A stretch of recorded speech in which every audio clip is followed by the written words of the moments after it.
Hi guys, my name is Arena and welcome to my channel. In this channel we're going to talk about how to get a career in tech company while being a non-tech professional. Today's guest is Sheila, and Sheila is working in a cybersecurity company. Sheila shared a lot of secrets on how to get a job. Stay tuned. Leave your comments below with all your questions you have for our interviewers.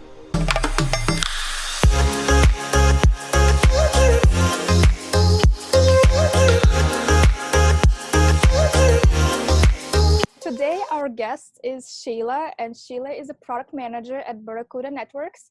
And Barracuda Networks is a cybersecurity and data protection company. Prior to Barracuda, Sheila was working at Endicia and Walmart. And Sheila joined the company earlier this year, so we can learn more about the interview process at Barracuda. Hi, Sheila. Hi, Selena. Can you please briefly introduce yourself and tell us what you do at Barracuda and just what do you do there? Sure. So thank you for the awesome introduction. Happy Star Wars Day, by the way. So I joined Barracuda about 4 months ago now, and Barracuda Networks, I joined the email security team. So we basically work with our customers who want an email security gateway or other email security products. So I've taken over a product that was recently launched about a year ago. It's called Forensics and Incident Response. So that's what I do at Barracuda. Awesome. And you just got a job like earlier this year, right? So you have the fresh memory of your interview processes. Correct. That's right. Okay, great. So prior to Barracuda, you were working at another company. And why did you decide to go to Barracuda, to work for Barracuda? Sure. So I was working for actually a startup last year. And then in the middle, I started reporting to somebody in India. And that person was not a product manager. So he really did not understand what product management was and why this role was important. So I became a list keeper and a note taker rather than a product manager. So I decided to start looking, and also all the people that I worked with started leaving as well because the culture was changing. It was not so friendly anymore, and I'm a very positive person, so I wanted a positive experience. So I started interviewing, and then that's how I found Barracuda. Mm-hmm. Did you know that you want to work for Barracuda especially, or were you applying to other jobs as well? I interviewed for 7 other different jobs, and Barracuda was just different. The people were really nice. My boss was really, really amazing, the hiring manager. And just in general, I just felt at home with Barracuda. Mm-hmm. I think that it's really important nowadays to have the cybersecurity companies because of the era we live right now, like the internet is not safe anymore. Yeah, did you know 94% of the threats start with email? So wow, yeah. Yep. Exactly. So you also have an engineering background, as far as I know. And so are you required to code at your current position? So no, I'm not. And even if my life depended on it, I wouldn't be coding because it's been over 10 years since I've touched code. But I very often am shown code, and the truth does lie in the code. So I look at code sometimes, but I do not write code. Mm-hmm.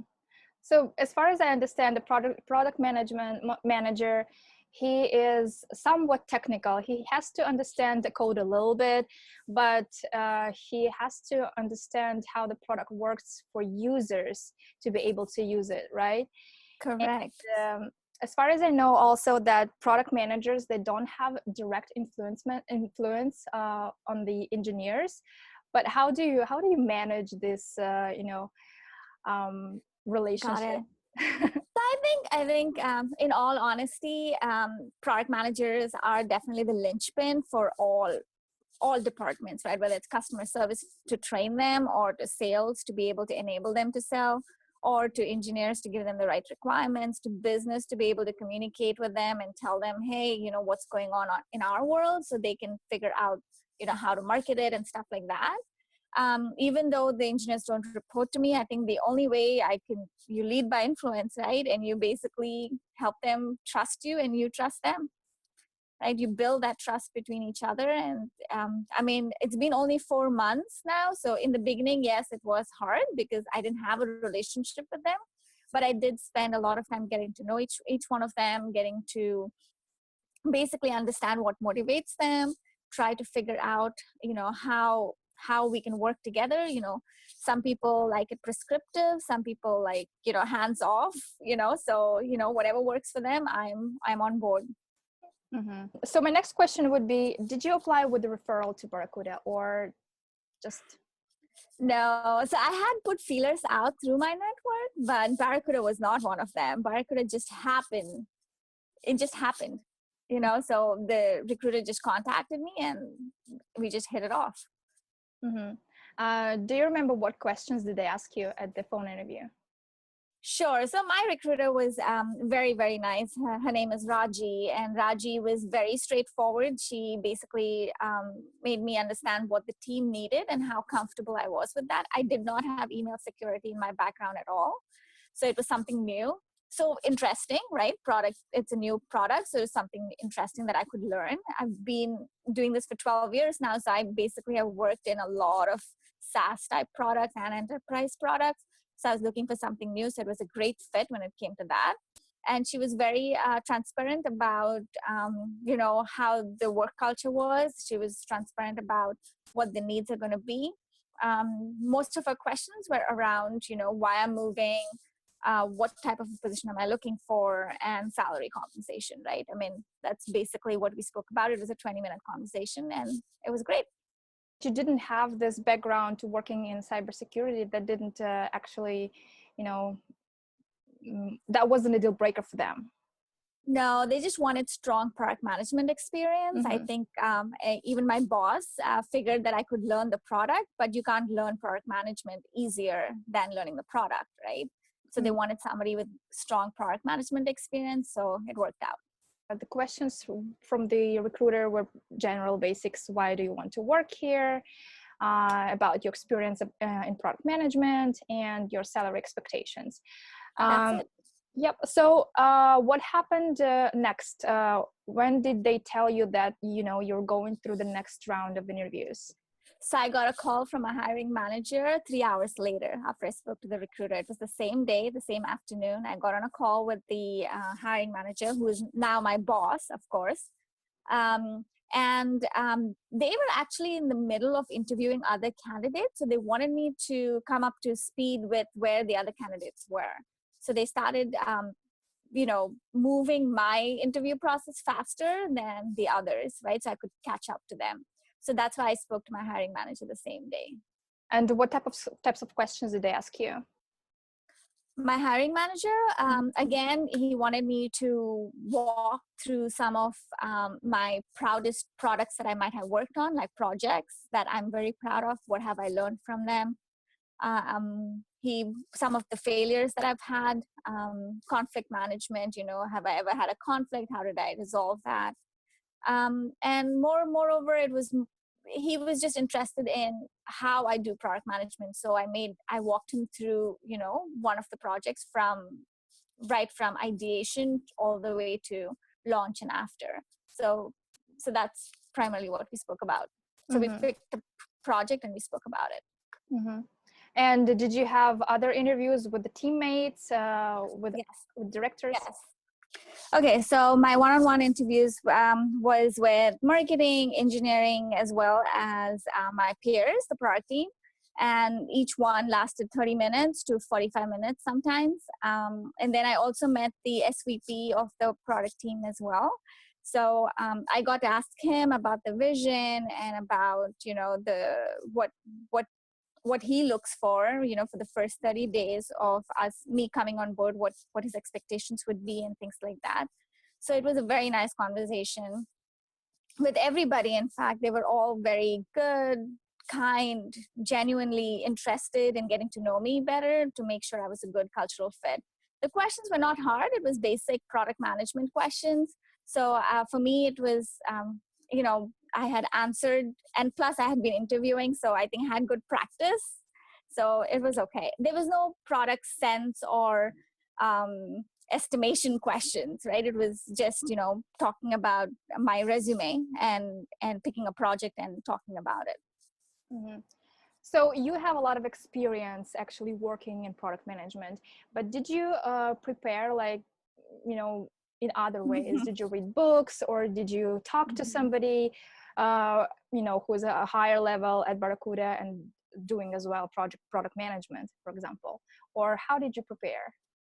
So since I had been looking for jobs, so over the last 4.5 years, I've had 4 different jobs. So I think I've just been interviewing a lot, just trying to find the right fit.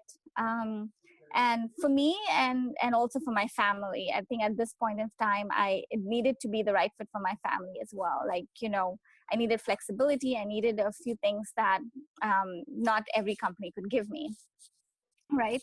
So the way I approached it, I did a lot of research on Barracuda. On every company that I interviewed for, I did a lot of research. I reached out to 1 or 2 people. Of course, they didn't get back in time because I was, I was speedily going through my process. So they didn't have enough time to get back to me. But overall, I just, asked the questions. I was very transparent. I think that's what it came down to, and put my expectations, what my expectations were and what my challenges could be. I was very clear with my boss. Mm-hmm. How many people interviewed for the same position? So at that point of time, they had 2 other people in the round. So I guess out of 3, I would say. So it was 1 out of 3. Yeah. Okay. I mean, in the sense that I got it out of the 3 people. Yeah. Mm-hmm. Mm-hmm. Got it. Because sometimes companies hire multiple people, like for the same department. Let's say like couple of PMs, couple of engineers. Yeah. Okay, so that was just one. So that was just one. Okay, great. Cool. So can you tell us, what did you like the most about the whole interview process with Barracuda? Like, what were your highlights? I think my highlights were definitely how open and genuine the people were. I was just looking for a good team, good support system at work. But I think my highlights were definitely how articulate and my boss definitely had great soft skills. So I was really inspired by that. And I could learn something from him. So I was looking for that, somebody that I could look up to. And I think overall, it was a very flat organization. So I like that too. Even though there was, different levels of people in that room, definitely everybody spoke the same way. There was no difference the way they spoke to me or to anybody else in the room. Mm-hmm. By the way, so after my one-on-ones, I did have another round. And that final round was a presentation that they wanted me to do on solving a product problem for an airline. So I had to present on how I would approach it, like what my research would be, how I would approach it, and what my big theory of solving it would be, and how I would go on to solve it. Did they give you a time to prepare, or they just randomly asked that question? No, they gave me time. So after the first round, the first on-site, I had about 3 days to prepare and then come back again to present it to whoever took my one-on-one. They all formed a panel, I suppose, and then I presented it to them and they asked me questions after that. That's interesting. So what was the question again? It was, the exact question was around customer retention and NPS score being very low for an airline, and how would I improve it? Mm-hmm. Customer satisfaction and NPS being very low. How would I improve it?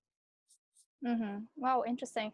Is it very common that hiring managers, they ask this type of questions to present a project?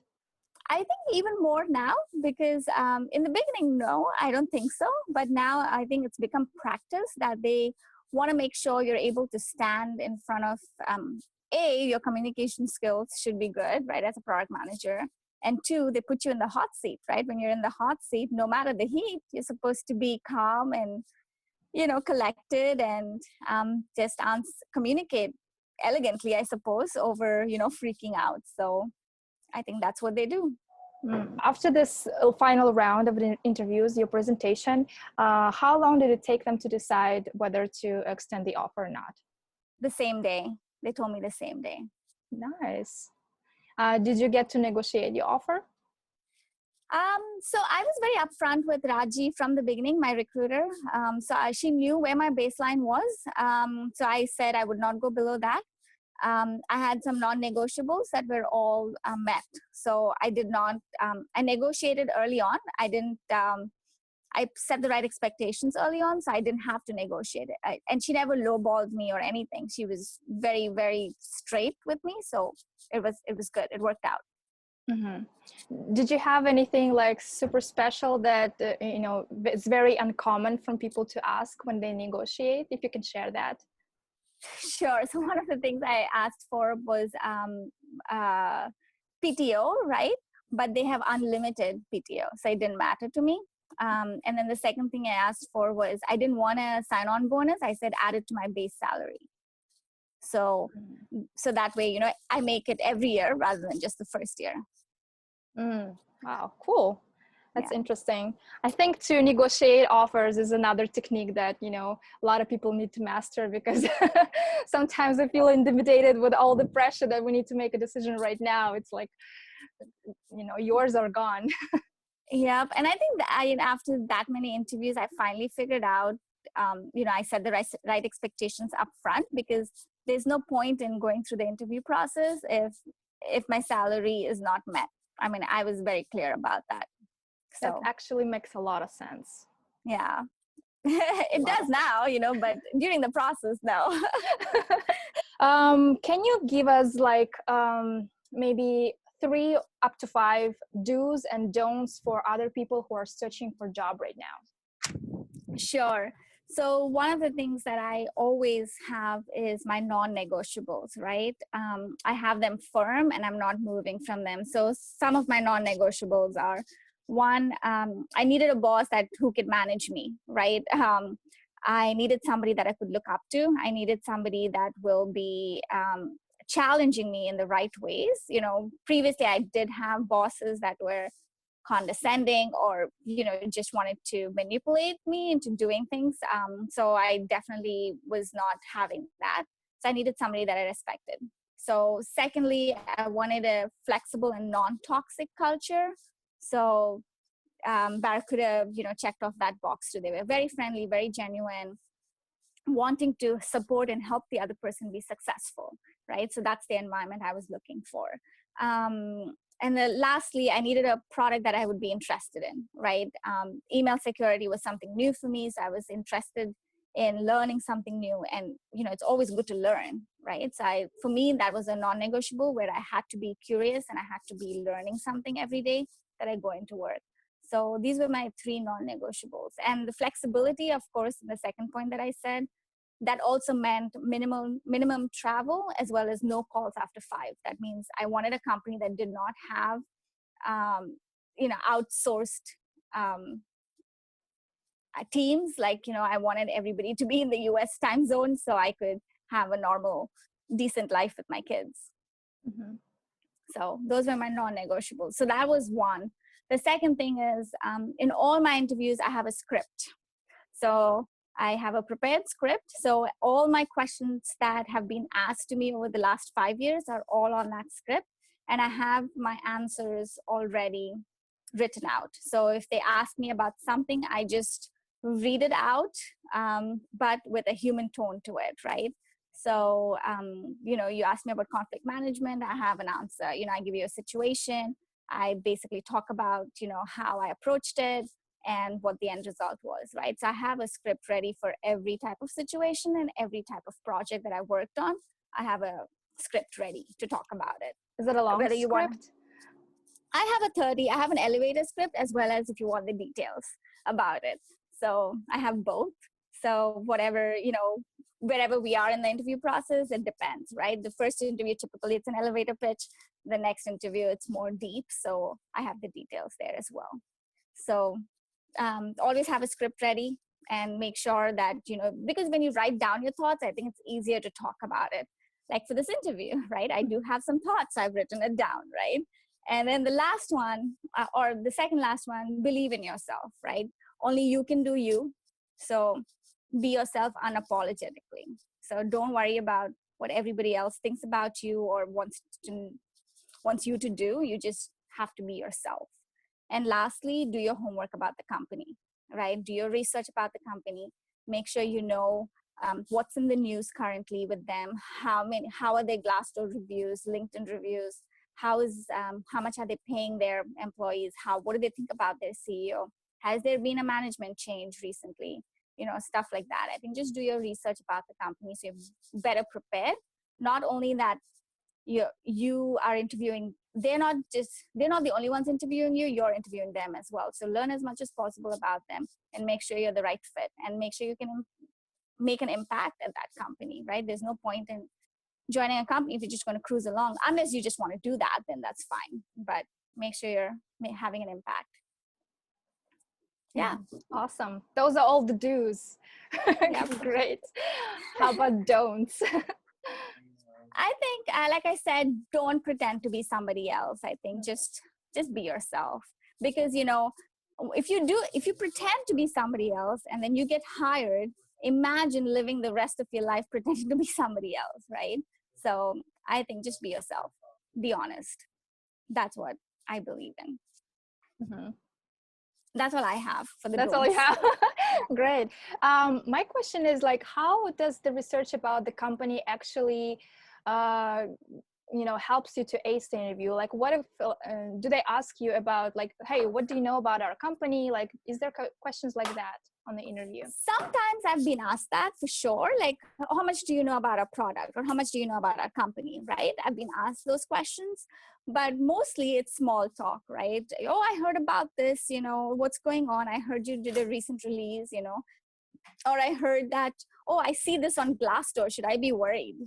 Or stuff like that. I think it's that opportunity that you get at the end when they say, do you have any questions for me? Mm-hmm. I think that's when you can fully take advantage of how much you know about, and it impresses them that you've done your homework too, right? Mm-hmm. You're not just somebody it's just not another interview, but you're actually interested in and you want to do better. Mm-hmm. What do you think, what types of questions are good to ask, when your hiring managers are asking you, hey, do you have questions for me? What do you think are the most mm-hmm. appropriate questions to ask? I think some of the questions I've asked my hiring managers is, one, what is your expectations 30 days in for me, right? And it sets a tone, I think. I've had multiple different responses for this. One set of responses are on this side where they say, we expect you to deliver X, Y, and Z, right? Mm-hmm. Or the other side is, oh, the first 30 days, I expect you to learn, observe, right? So I'd rather be on the side of learn and observe than deliver, because I don't know what I'd be delivering in 30 days. I don't know anything about this company or the product, right? As much as I want to. So I definitely, that gives me a peek into my manager's mindset.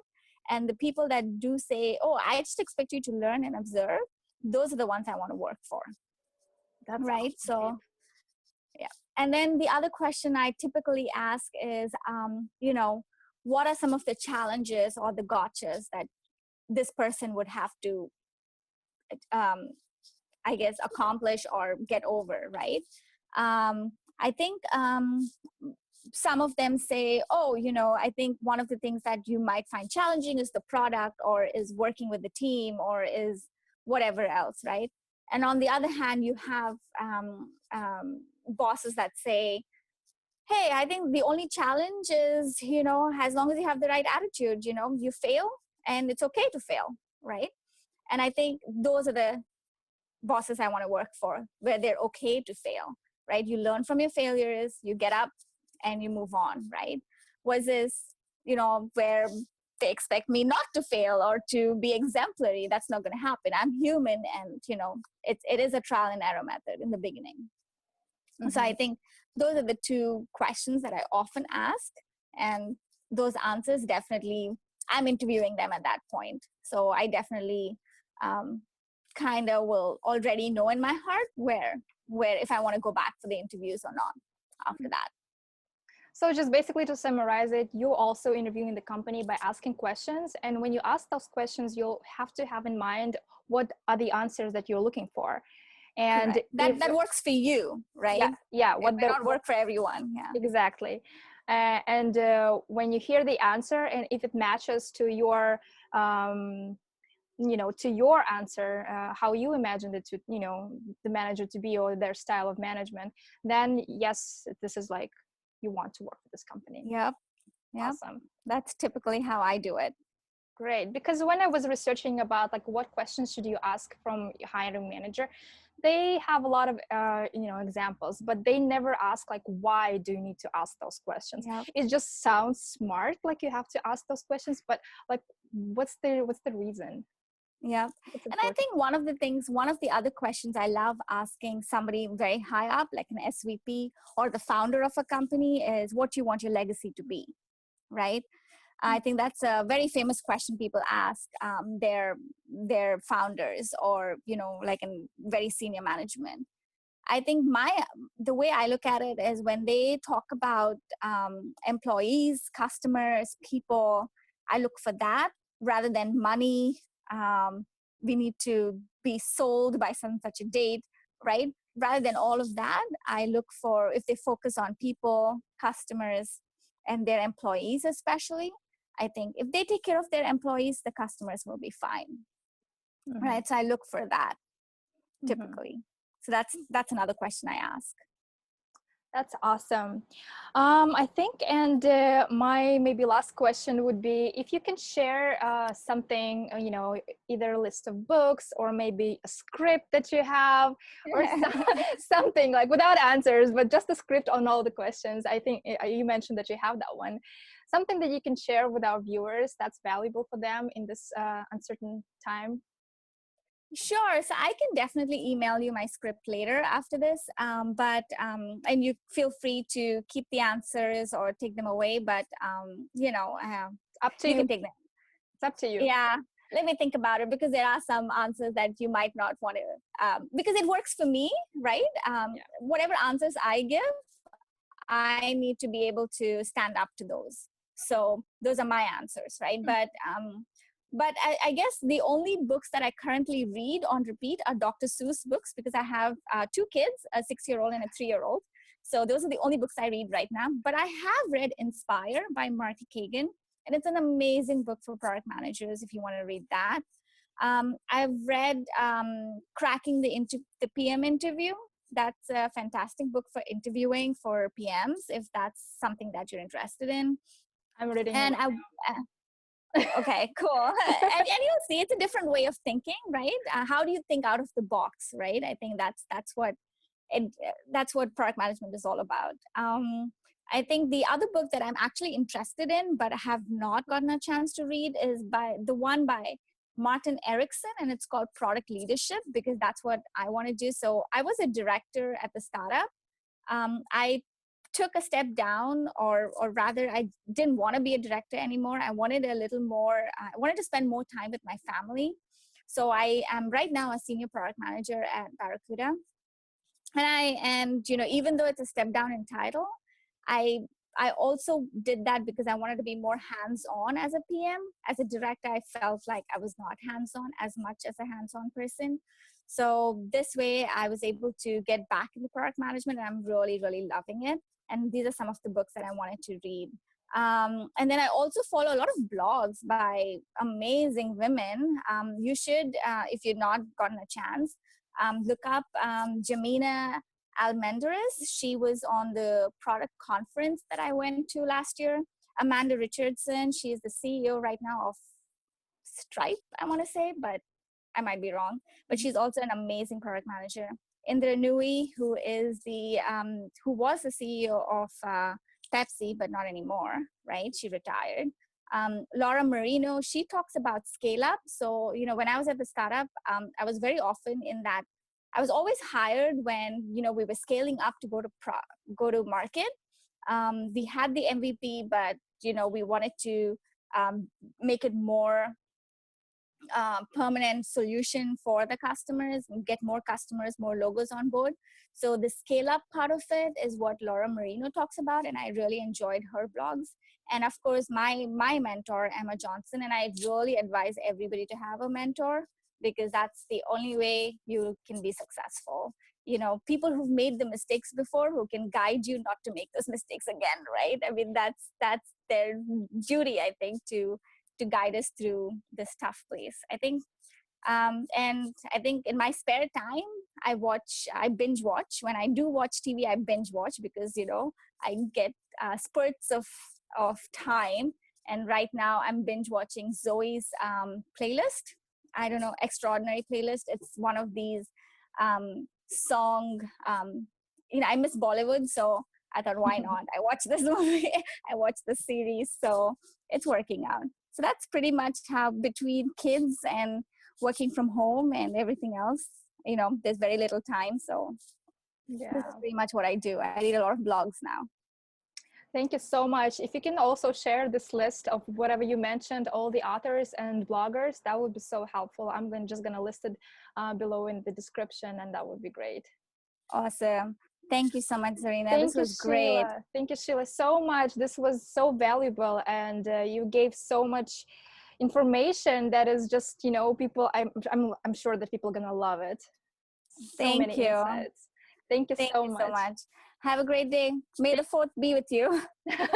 Oh, and Cinco de Mayo is tomorrow.